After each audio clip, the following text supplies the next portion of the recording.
This is my new favorite SD card for the GH5, and here's why.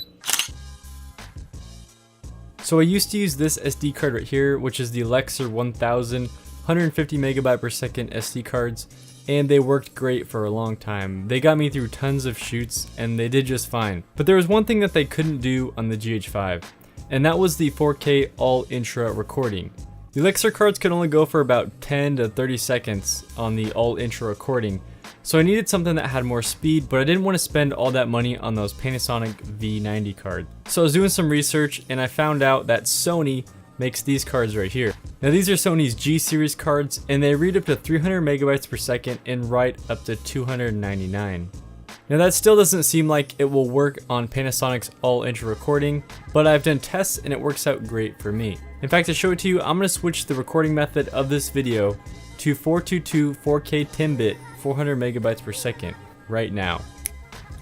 Alright, so now we are using the 422 4K 30 FPS all intra recording method on the GH5, and these cards are able to keep up just fine. I picked both of these up for about $100 a pop. Now that may seem a little pricey for a 64 gigabyte SD card, but when you think about what it can do, it's pretty reasonable.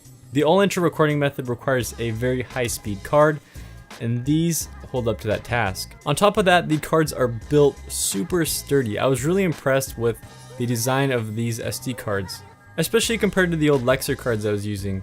The Lexer cards feel like they're gonna break all the time on me. They just feel like cheap plastic, and you have to be really careful with them. But with the Sony cards, I feel like they're gonna last a long time.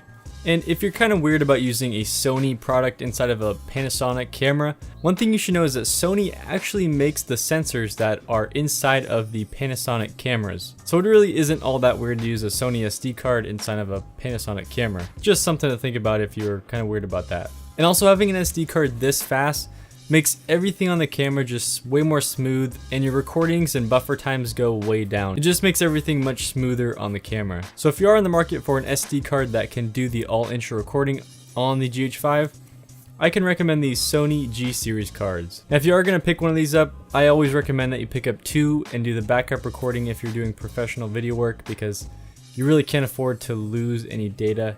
No SD card can be trusted, so I always go with two just to be safe. That's going to be it for this video, guys. Thought I would just let you know what a great SD card is for the GH5.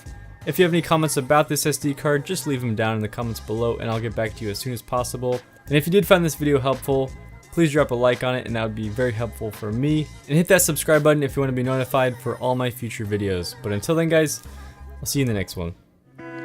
I've been hella stressed, I would rather chill. I know you look to me, wonder how I deal, but look inside my soul, I don't mean